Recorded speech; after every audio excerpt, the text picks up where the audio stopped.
Мондай хәрбиләр белән бию кызлар өчен дә шатлык, егетләр бүген икеләтә бәхетле, олар танк училищесын тәмамлый.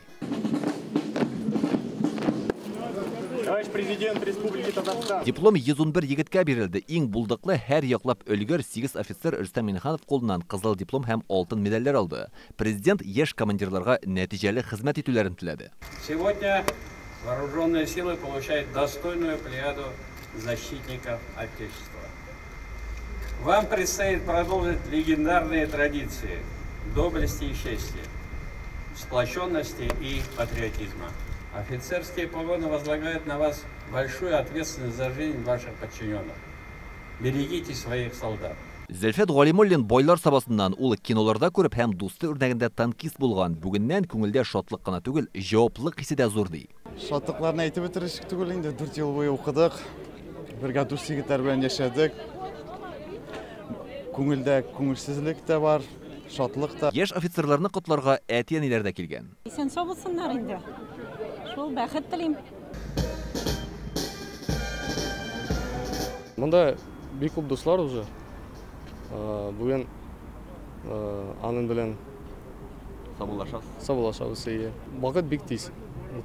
Монда казак дисциплиналар, тактика, устройство вооружения. Казан танк училищесында бу 89-нчы чыгарылыш тантанасы. Төрле елларда монда белем алган 76 хәрби Советлар Союзы герое, тагын 21 офицер Россия герое булган. Монда генераль штаб башлыгы Валерий Герасимов та укыган. Сегодняшние офицеры и солдаты России.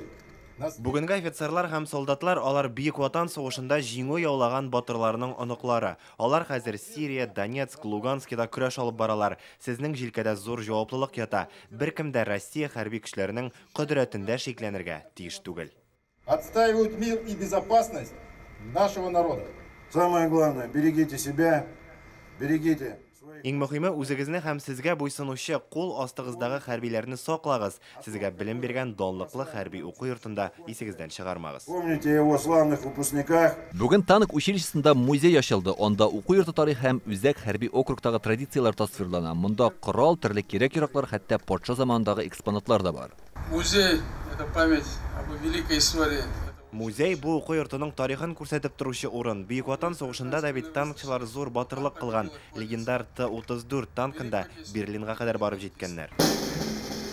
Тантаналы чарада яшь офицерларның күккә тәңкәләр ыргытуында хәрби йола. Моннан тышалар тарихта беренче мәртәбә Казан Кремлендәге Юнкер училищесы янында хәрби йөреш уздырды. Танк училищесының тарихы шуннан башланган. Дипломлы офицерлар бер ай ял итәчәк, аннары ватанны сакларга. Әлегә легендар уку йортында белем алып чыккан Бөркеттә яшь егетләр өчен танкның төзелешен белү ул төп максатларның нибары берсе генә. Бүген монда диплом алган офицерлар Россиянең төрле төбәкләрендәге хәрби частьләрдә яшь солдатлар белән идарә итәчәк. Димәк, алар кулында кешеләр язмышы да дигән сүз. Шуңа күрә тугрылык, төгәллек, тәртип, ватан һәм вөҗдан төшенчәсе алар өчен гади сүзләр генә түгел, чын мәгънәсендә яшәү рәвеше булачак. Хәрбиләр өчен бу төп кыйммәтләрнең берсе. Илдар Сафиуллин, Илшат Мөхәммәтов, Яңа Гасыр каналы.